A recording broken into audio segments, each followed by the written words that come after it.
شروع اللہ کے نام سے جو بڑا مہربان اور نہایت رحم فرمانے والا ہے۔ السلام علیکم پیارے ناظرین و سامعین، اللہ تعالیٰ سے دعا کرتا ہوں کہ اللہ تعالیٰ آپ لوگوں کو ہمیشہ خوش و خرم رکھے اور آپ لوگوں کی تمام تکالیف اور پریشانیوں کو دور فرمائے، آپ لوگوں کی تمام دلی مرادیں پوری فرمائے۔ آج کی ویڈیو کا عنوان ہے صحیح بخاری شریف جلد نمبر 1 باب نمبر 31، آدمی کے اسلام کی خوبی کیا ہے۔ امید کروں گا کہ یہ ویڈیو آپ کے علم میں اضافے کا باعث بنے گی اور آپ اس ویڈیو کو شیئر کریں گے، چینل کو سبسکرائب کریں گے۔ بڑھتے ہیں ویڈیو کی جانب۔ پیارے دوستو، حضرت ابو سعید خدری رضی اللہ تعالیٰ عنہ سے روایت ہے، انہوں نے رسول اللہ صلی اللہ علیہ وآلہ وسلم سے سنا، آپ صلی اللہ علیہ وآلہ وسلم فرما رہے تھے، جب کوئی بندہ مسلمان ہو جاتا ہے پھر اسلام پر اچھی طرح کاربند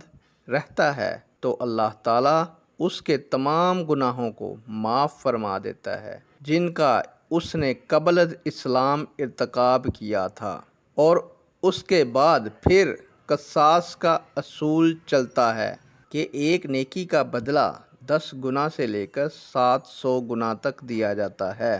اور برائی کا بدلہ تو برائی کے مطابق ہی دیا جاتا ہے، مگر یہ کہ اللہ تعالیٰ اس سے درگزر فرما لے۔ پیارے دوستو، حضرت ابو ہریرہ رضی اللہ تعالیٰ عنہ سے بھی روایت ہے، انہوں نے فرمایا کہ رسول اللہ صلی اللہ علیہ وآلہ وسلم نے فرمایا،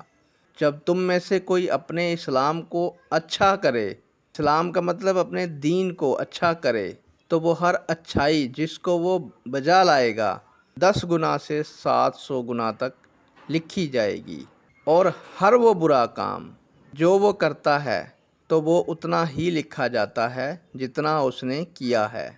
پیارے دوستو، یہ ہمارے دین اسلام کی خوبی ہے کہ اللہ تعالیٰ نے تمام مسلمانوں کے لیے